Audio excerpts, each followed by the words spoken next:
Dans cette capsule, nous observons deux montages simples, identiques, l'un pneumatique et l'autre hydraulique. Elle permet de constater à quel point leur comportement est totalement différent.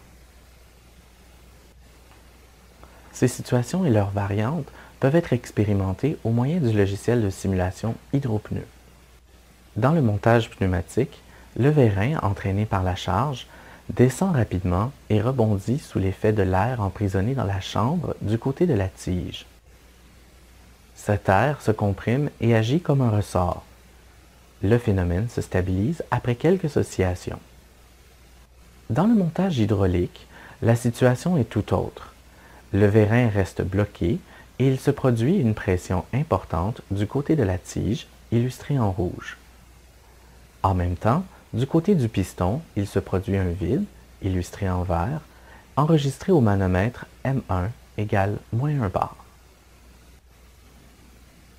Pourtant, dans le montage hydraulique, la charge est de 30 tonnes, tandis que dans le montage pneumatique, la charge n'est que de 90 kg. Ces deux comportements, tout à fait distincts, illustrent à quel point ces deux technologies peuvent donner des résultats inattendus avec des montages pourtant égaux ou semblables.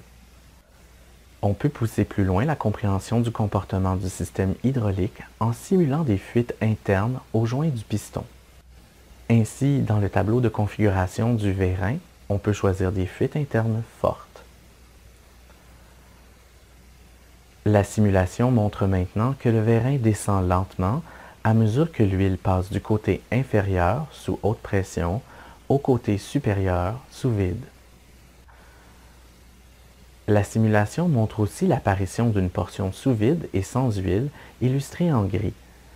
Cette portion correspond au volume de la tige qui sort du système.